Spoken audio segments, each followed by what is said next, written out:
Welcome to Dark Minds, Shattered Lives, where we expose predators, dive into the minds of evildoers, and help you and your loved ones avoid them.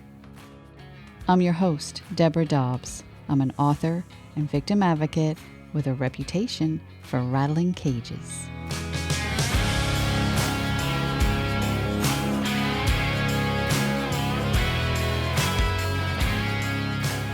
You're in for an eye-opening episode today. We're talking about human trafficking, specifically sex trafficking. Now, my educational background focused on crime, and I've spent 28 years working with victims of crime and juvenile first offenders. So I understand how some people fall into criminal behavior. Sometimes it's learned, or it's born out of desperation, or poor coping skills, or struggles with mental health. But then there are crimes like human trafficking. The exploitation and the dehumanization required in this crime has a component of evil to it. It's not happening the way you might think either. Contrary to warnings posted by Facebook mom groups, traffickers are not kidnapping girls off the street. And most of the victims of human trafficking in the United States are not children. They're teens, young adults, and even mature adults who often walk right into a predator's trap because of social media. Victimization is a slow process involving mind games and manipulation. No one knows better than this than the warriors at Skull Games, a nonprofit organization that provides analytical and operational support to law enforcement agencies to interdict sex predators. One of the founders joins me today. He's Joe Scaramucci, who spent 20 years in law enforcement, the last 16 of which he devoted to the McLennan County Sheriff's Office. As a detective there, he created a human trafficking unit, which conducted sting operations resulting in the arrest of more than 680 sex buyers. And 100 of those scumbags were online predators preying on children. Scaramucci was so good at hunting traffickers that he started traveling the world to train other cops how to do it the right way. In August 2023, he joined Skull Games as the Director of Law Enforcement Training and Operations. Recently, I sat down with Joe to talk about sex trafficking, and he had so much information that we divided this into two parts. And get ready because part one will probably have you questioning every post you see on social media going forward. You have a cool story about how you got into this work back when you were at the sheriff's office. So Yeah. I'm sure you've shared this thousands of times, but can you just give our listeners that story? Because I just think that's so cool. I don't know how cool it is. That's the funny part, right? Everybody wants the feel good story. Like, oh, I saw this and it touched my heart and, whatever the case was, but it's actually quite the opposite. So I'll never forget. I was on my way to the gym with my partner at the time. And back then we were working, death investigations and general sex crimes. And, I had just the night before watched the show To Catch a Predator with Chris Hansen. So we were going over a bridge and I was like, hey man, how funny would it be to do the like catch a predator type operations? And he was like, well, what do you mean? I was like, well, think about like the show with Chris Hansen. So we kind of chatted on it and, ran that thought to administration that we wanted to do it. It was pretty productive. We did a Monday through Friday operation. That one ended up getting 20 arrests that first week. Well, the only week that we did it. And that's where it's not cool because it was 20. Yeah, I mean, it was shocking to me. I mean, it really was. I did not think that there were going to be, in early 2004, 20 people that were wanting to have sex with minors in Waco, Texas, right? It just did not occur. I just didn't think it would be that busy. So after that, my boss, my sheriff actually came to me a couple months later and he said, hey, I want you to do another one of those stings. And I was like, all right, cool. So we jumped out on it and pretty quickly I would tell people, this is the age I was, and they would completely shut me down. I think it was still real fresh in people's minds. So they just weren't having it. I couldn't get anybody to even agree to talk to me, let alone meet. So back then, Backpage was the big website for commercial sex. I mean, you went to Backpage for all of it. So I'd heard about the website a little bit, went to him and told him, hey, I can't pose as a kid. Nobody's going for it, but let me pose as a pimp and I will pimp out kids, right, online, and we'll see how lucrative that could be in terms of arrests. And it unfortunately was more successful than guys trying to meet kids. I mean, we made more arrests in just as much of a time with me selling kids on the internet. And it kind of evolved from there. So as we were doing this, I'm looking and I'm going, hey, there are real victims of human trafficking online. What do we do to, at the time, some people still say rescue, but that was kind of the big term, back a decade ago. Like, how do we get online and rescue these women? And to be honest, we arrested them all. That was the definition of rescue back in the day. Was Um, arresting the victims? yeah, we were arresting the victims Because left and right. you're talking about women, not you. I think you had mentioned, like, were you pimping out kids or you were pimping out women? No, so I was acting as a pimp, pimping out kids, right? But when we started going into and evolving into victim recovery and holding traffickers accountable, honestly we looked at other agencies to see what they did, and there are still agencies. Here it is, 2024. That is their method. So we started doing that, and just really arresting all these women for prostitution. Thankfully, very early in my career, we kind of realized that wasn't right. You stop and you look at what crime in any penal code does the victim go to jail for, and human trafficking is unfortunately the only one. Mm-hmm. So we just kind of realized early that that wasn't the right thing to be doing, and we changed. We just changed the methods we were using. We really started investigating them with the same methodologies as homicide, right? So how do we do this without victim cooperation? And to go back to the original question, we started really seeing that nobody speaks for, especially in law enforcement, nobody speaks for or on behalf of these women. We view them as a scourge on society. Mm-hmm. And, morally, it didn't take long before I was just kind of like, what the hell is going on here? And Because their it stories are really, really sad. There's the it, if you they are, they're not. you know, I mean, like, nobody. I don't think any girl grows up saying, "I want to be a prostitute." Yeah, and that's the biggest thing, particularly from a law enforcement standpoint. I will say though, still to this day, as a society, we have a hard time with that. I don't know what it is that we somehow sit in these glass houses, both in law enforcement particularly, but even as society again, and we say a lot of times, I would never, but we don't know Mm-hmm. what we would do if placed in the same situation as a lot of these people. And the more Yeah. intimate the crime, the more scrutinized the victim is. 100%. And it's Yeah. not fair. It's not right. But No, it's really any sex crime though, right? Like yes. honestly, Oh, we yeah. don't talk about murder victims and their actions leading up. We might talk about where they were and how they were in communication or contact with the perpetrator. Mm-hmm. But when we look at sex crimes and we talk about who's actually on trial, it's always going to be the victim on trial before it's the defendant every single Oh, time. yeah. Now, with the trafficking that you're dealing with, are you still dealing with child victims or adults or both or what? So it's both. When we look at trafficking as a whole, sex trafficking domestically in the United States, the majority of your victims are actually going to be adults. There's a lot of discussion around minors, and naturally, just because they're kids, but the majority of what we see is actually adults. It's not children. So it's not as prolific as people think. I mean, it's horrific, but it's not at the level that we might think it is. Yeah, I don't think that it is, which is unpopular at times. I think there's more than should be, right? Like there's no doubt about Right. that. We have too much of it going on, but I fear my kids getting run over and killed in a motor vehicle pedestrian accident more than I worry about them being trafficked, right? Like Mm-hmm. it's not at the forefront of my concern, and I deal Okay. with it on a daily basis.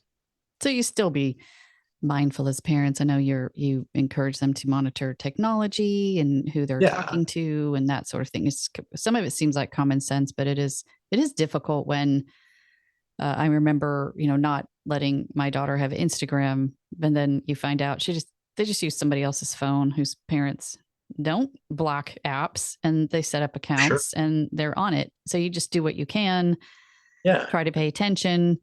but they're not going to pick up your kid in Walmart parking lot and take him to into a sex trafficking ring. No. When you actually break down, I think it is over the last 6 years, the number of reported human trafficking incidents that occurred via kidnapping, it's something like 0.4%. But even when you take that further and you say, look, it's 0.4%, break down kidnapping. And it's something like 80% of kidnapping are non-custodial parents or family members. Mm-hmm. So it's not even stranger danger. That's the overwhelming majority of the kidnapping that's leading to the 0.4% of the human trafficking.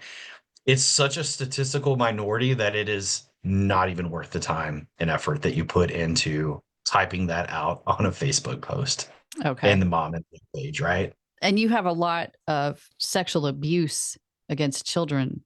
It's just not traffickers doing it. It's usually people in the Yeah, circle, people which that leads are. to its own little interesting dynamic too, right? Because yes, sexual abuse of children, depending in what state you're in, Texas as an example, basically the way our penal code is written, every single child sexual abuse case is actually human trafficking per that statute. That's with no commercial exchange. That's with nothing. That is literally every child sex crime on the books in the state of Texas and other states, but I just use Texas as the example, can be charged as human trafficking. So a lot of times what you're seeing in the news, if you do live in Texas or whatever particular state has these offenses like that, just because you see human trafficking as the criminal charge doesn't mean it's a commercial exchange of any form at all. It could literally be the babysitter touched a child, and that is dubbed human trafficking. So that adds its own like weird layer of aha, I told you so. It Um, inflates the statistics. I mean, it oh my does. gosh. It doesn't fit the trafficking, the TVPA, the Trafficking Victims Protection Act, which is the federal oversight. It doesn't fit it. I have to say, I did not know that. Yeah. In fact, I was just in a state where purchasing sex, so what we would call a John, right? Your solicitation of prostitution. While I think that is something that has to be addressed and I am 100% for demand reduction operations, those people can actually be charged with human trafficking as well. That's a big jump. I mean, it really is a big jump.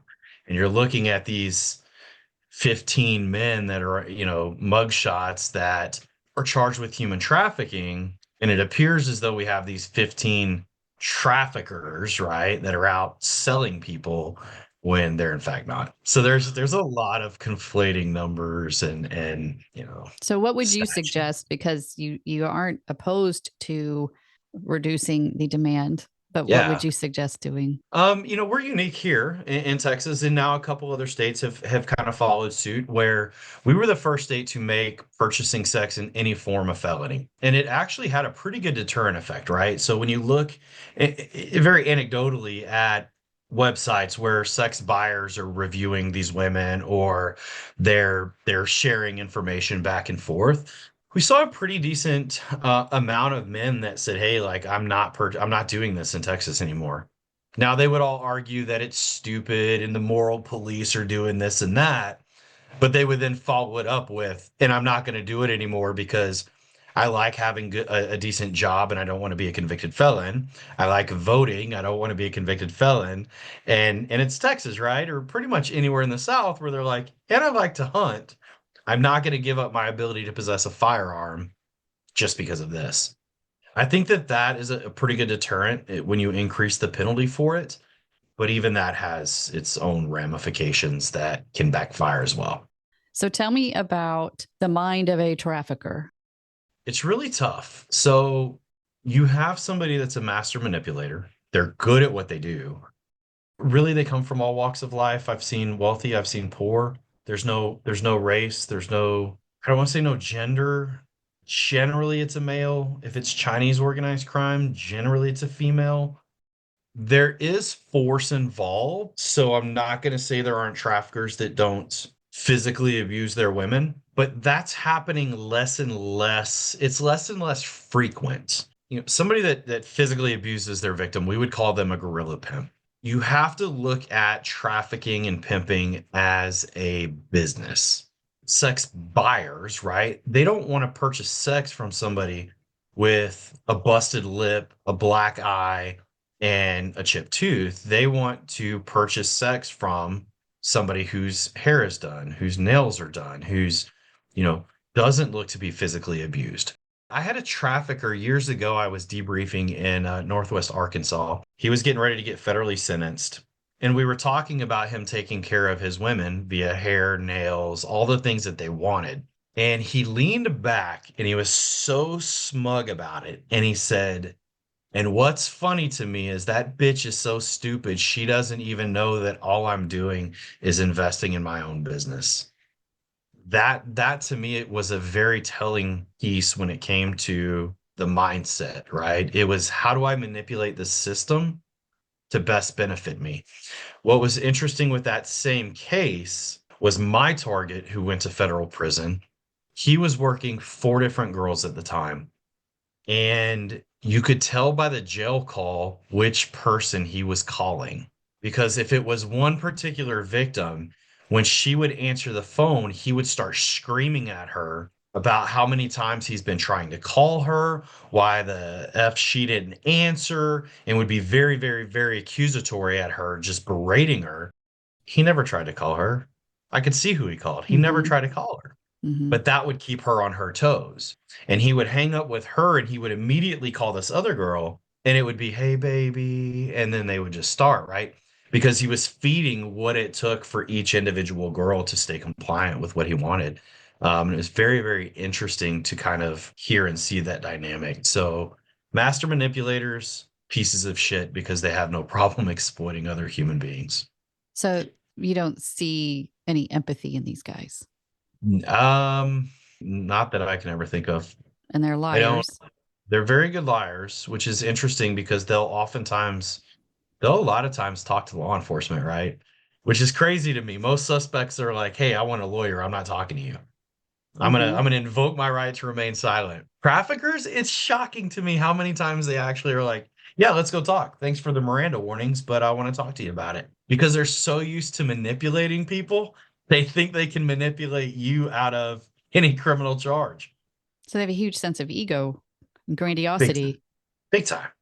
They want money, and they have no problem dehumanizing other people. That really is. That's it. They don't have empathy for other people, it sounds Nope. like. Okay. That is what it really boils down to. I'm like listing off psychopathic traits. How do they get the women sucked into this? It really depends. It really honestly simply boils down to vulnerability and what they can identify, right? So we go back to people putting things on social media. If you have a young lady that's on there talking about how she feels, so left out and she's just ugly and she's never going to be loved and blah, blah, blah, and whatever, you're going to tell her how beautiful she is and how wonderful she is. And then they're going to create this relationship, this assumed relationship that's then going to over time kind of morph itself. And that could take on a few different things, right? You see sometimes where they start having sex with the victim and then they introduce a friend, right? Now they're doing these threesomes or whatever. And then it turns around and it's like, well, if you're gonna do this, you might as well make money doing it. I've seen where it's, hey, I know that you're having these financial problems. I can get us out of this, but you got to trust me here. We only need to make $10,000. This is how we divide it up. 2,000 a day per 5 days. We're good to go, which then turns into, look how much money we're making. Everything's good. We're safe. Can you keep doing it? Or that may be when a little bit of violence is introduced, right? To kind of maintain and gain that compliance. So it really just kind of depends, but it always boils down to vulnerability. The biggest one I see is financial vulnerability. I can see people saying you're not really a victim. I mean, what you just described, until you introduce violence, this just Hmm. sounds like people conspiring and figuring out a way to, Yeah, earn some cash. for sure. So how So is that person a victim if there's no violence and there's no threats? so I'm there's a few different things, right? For one, I'm working on a case right now where the very first buyer, against her wishes, engaged in acts that she did not want to do. Oftentimes they'll tell you the most violent person is not actually the trafficker, it's the buyers that show up. Mm-hmm. So we can start introducing that level there. One of the kind of tests that I always ask myself is, but for the trafficker, would this have occurred? And if the answer is no, we have a problem. There comes a point where you are no longer in control. And if that is because of manipulation, we have to really stop and ask ourselves again, what for the trafficker would this have happened? And I kind of always apply the same kind of grace, really, that I would to domestic violence victims. Mm-hmm. And when we stop and we look at domestic violence, we don't say, well, she's not a victim because she chose to be there, right? She's not a victim because she made the decision to go back. No, she's still a victim, right? So even taking that out, what if we had a domestic violence victim that was told by her abuser, I want you to go into Walmart, grab that turkey, and run out? She's making a choice. She's Mm-hmm. making a choice to go commit a crime. She's making a choice to go commit a theft, but she's making that choice knowing that if I don't, the or else is there. And what is that or else when it comes to trafficking? It could be a bunch of things. It could be sharing explicit photos and videos. That happens all the time. That's a huge or else, right? Like you start sending pictures and videos to people's moms, Mm-hmm. there's a lot of things they will do to try to avoid that from happening, right? Public forums, it happens. I mean, sharing those things on social media. So it's like Uh, extortion, I guess, or yeah, almost. blackmail, Yeah. or okay. How is this trafficker finding a potential victim? Where are they finding them? Oh, they're all over social media. Okay. I so yeah, it's kind of funny to me how many people I personally know on social media that I know some really bad things about some people on their pages. I just can't tell them, right? Why They're can't you they're tell them? all Why can't you tell well, I them? mean, sometimes because there's active cases, there's, Mm. but Can you give but me an again, example? Can you give me like a concrete example? Are you saying that if these are people saying, I'm so lonely and I don't have anybody to have Thanksgiving with, and I don't even yeah, have money to get a turkey or, a can of Spam is what we're going to have. Is that the kind of crap you're talking about? Is that the yeah. kind of So content? prime example. I go Okay. to Galveston with a buddy of mine. We're both gonna present on like Monday, right? Monday morning, we're both gonna present. And he says, I'm gonna get on my Facebook account that he used the name, right? And it's a 15-year-old girl. And he said, I'm just gonna post, I want to run away from my RTC, from my residential treatment center tonight. Can anybody get me out of here? Within an hour, he had a dude ready to drive from Dallas to Galveston to pick up this kid, to then turn around, engage in sex acts, and have them engage in commercial sex in Dallas in an hour. Those are who they're Mm-hmm. looking for. Not Okay. the kid who's saying, my mom isn't big enough for homecoming. It's that, you know what I mean? I mean, it's Texas, right? Like we've seen some crazy Oh, they're ones. Um, obnoxious. but so it's not that kid. I'm not saying it couldn't be. It very well could be, but it's often the kid that's like needs a hand. Mm-hmm. How do you feel that vulnerability? And I say kid loosely. It's young adults too. And unfortunately, it's not young. It's older adults as well. I can get on social media right now and tell you what vulnerability is identified, even in professional grown men and women. But So you're saying literally you could do that right now, like while we're recording this, you could make something happen. I'm saying I can tell you, I can identify, yeah, what personal issues they may be having, Mm-hmm. that if I was a trafficker, I would start to fill that void. By going on general Social media, social media. like Facebook. I want you to do it right now. I'm doing it right now. Let's look. Cool. I have A female. I have no idea who she is. She's in my people you may know. Let's see. First post, be patient. Sometimes you have to go through the worst to get to the best. That tells me she's got some things going on that are pretty Mm-hmm. bad right now. What comes next? Very next post. You can literally be here today and gone tomorrow. Be grateful, be humble, be appreciative, be kind, be loving. Right? So what does she need? She needs a little bit of love. Let's see here. This is the same person you're looking at? Uh-huh. Yep. She works for, it appears like some kind of spray foam company, like spray foam insulation. So if I was going to try to get an in with her, I would be like, hey, I saw this post about spray foam. What can you tell me? Okay. Right? I'm curious about it. I've heard great things. And then I would start that conversation, that dialogue. Oh, I saw your post about this. Is everything good? She's gonna feed into it. If she's gonna post it online, she's gonna feed into the direct communication. And then from there, off we go. So you might have a date. Yeah, and that's just somebody right off of, I mean, when I tell you You did people you that may like, know. I mean, this is like live time. There's no pausing and editing here and waiting. You just did that in an instant. Yeah, and again, there may not be anything to it, right? I may not ever be able to get her to be trafficked. And that is what And some again, I mean, traffickers do. it's just dropping in DMs all day long. You can watch them. They just drop and drop and drop and drop. I had one that his intro, and he did it to one of my undercover accounts, was, you look familiar. Where are you from? And it just starts that conversation. I'm bringing something else up here. I'll show you. Okay. So I've been seeing this quite a bit, and this is any given city, right? Like everywhere's going to have it. But this is Waco. It's a page called What's Up Waco. Just for sake of time, just searching Christmas within it. I see people on the Nextdoor app often when they are desperate. I don't have food for the next 3 days. I'm not in there very often, but there's a lot that people put out in there. Yeah, and that's what I've been seeing this, right? Here's a post. Anyone got anything I can do for some cash today? I got a new job and I need gas to make it for the week. Every dollar is accounted for.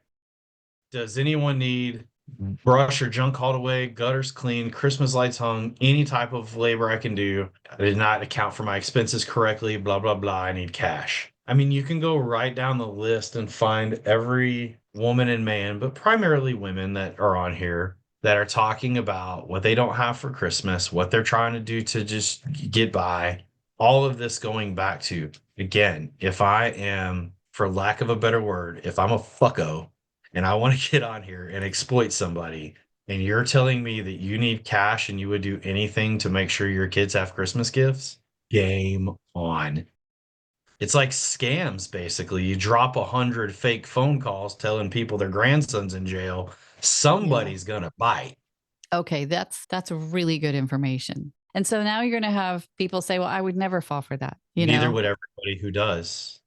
So Right? you could have a situation where these people get together, and if they have some intimate relations, and it could be recorded without her knowing, and then that could be leveraged later, or is that the kind of tactics too? Because you kind of alluded to that earlier.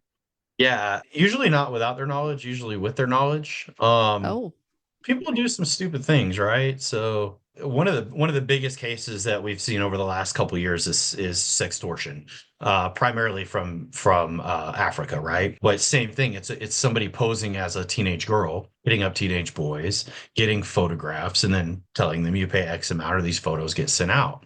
Kind of the same thing in the sense that they're still generally getting these images through consent. They're getting them voluntarily. And then that's when at times it could be used against the okay. potential victim. Like, hey, I'm gonna, that video of this and this happening, mama's gonna see it if you don't do XYZ. Okay. So what is XYZ? Is it turning a trick? Maybe. Is it coming back to me tonight just so we can talk and make up? It might be that. And if we can talk and make up and I can continue this cycle, then we just pick up right where we left off. All right. Tell me about skull games and how this Yeah. So started. Because I just looked one day on Instagram, I see skull games. I'm like, hey, what's he doing? what is Oh, this? Why did he just looks big. leave? Why did he? Yeah. So we are obviously a nonprofit. We have roughly 200 very steady analysts, right, that are volunteers. We have 5 full-time on staff. Volunteer analysts really come from all walks of life. So we do have a lot of 3-letter analysts. We have a lot of state and local law enforcement analysts, government, private sector. We have a lot of private sector analysts, private investigators, things like that. And, on a daily basis, we're doing a few different things. One is we're plugging information requests for law enforcement. So, we may get a request from law enforcement that comes in from an agency that says, "Hey, I'm headed to get a search warrant signed for child sexual abuse material, what we would call child pornography generally. I've got this tip in. Here's the information I have for the guy. What can you tell me about him?" Which we get, and then about an hour later, we send back and we're like, "Here's the 8 accounts you know nothing about.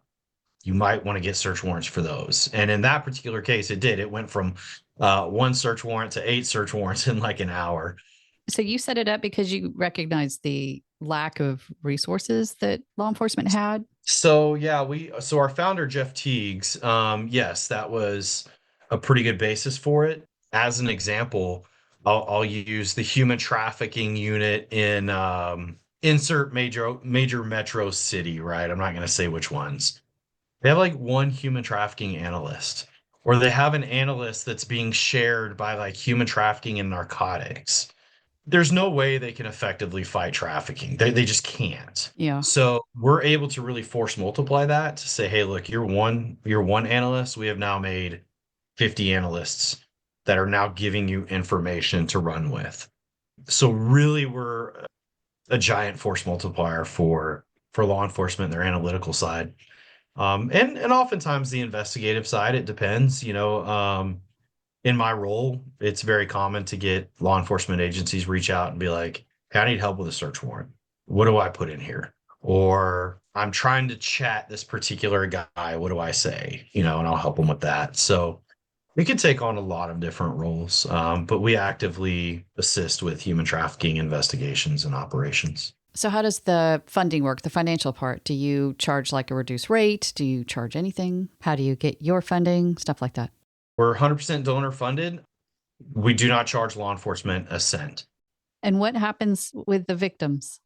Unfortunately, oftentimes is a marathon and not a sprint. We'll just use the one in New Orleans. Of 3 victims that came in, all 3 were obviously provided resources. One actually took resources to get out. 30% is actually a pretty decent number. Mm-hmm. Uh, but again, what we teach and what I work on is the long-term game here. And it's, "Hey, give it a week, reach back out, get her to come Yeah. back to another hotel, show her that you're just that steady, hey, I'm here to help." I had a friend of mine in Mississippi, actually. I think it was 8 times that he addressed this one particular woman before on the ninth. She was like, "You know what? I'm ready." And had it not been for him being that A, steady figure, but that B, like compassionate figure, I don't know that that would have happened. So And then that, she gets out, and then the resources help the victims find other work and safety and yeah, things like that. work, safety. I mean, some things we don't even consider, right? Like, I was asking an organization, they were like, "Well, we take all victims of trafficking, blah, blah, blah, blah, blah." And I was like, "What do you do for their dogs and cats?" Yeah. Right? And they were like, "Well, we actually have a kennel." And I'm like, "That is unheard of." Yeah. And it seems trivial, but the amount of people that are like, "I cannot leave," and that's in not only trafficking, domestic violence, how Oh many yeah. other things. "I can't leave because I have to leave my pets and I'm not leaving my pets." Yeah. That's a big factor. Childcare, right? What does that look Mhm. like? Financial management. I had a lady ask me one time a very basic bank question, and I answered it, and she told me, "Thank you." She said, "You have to remember, I've never been taught how to do this." And you could have retired, Joe, but you decided to stay in the fight. So thank you for the work you're doing. And thank you for coming on. Thank you for having me. From investigations to helping the victims get services and get out, helping them for the long haul, Skull Games is covering it. Now be sure to listen to part 2 of our series on human trafficking. We'll be talking about illicit massage businesses. And this is some sinister stuff. And it's happening right under our noses, next to the coffee shop, across the street from where your kids play soccer. It's everywhere. And if you're passionate about combating human trafficking, and maybe you want to send a little money to support an organization, you'll want to listen to that episode too, because Joe's going to talk about vetting organizations. Because there's a lot of clowns out there, and you don't want to be donating money to them. But if you've heard enough today to know you want to support Skull Games, you can go to their website. It's Skull Games, SKULLGAMES.org, and donate today. Thank you for listening to this episode of Dark Minds, Shattered Lives. I'm Deborah Dobbs, and until next time, trust your gut and know your exits.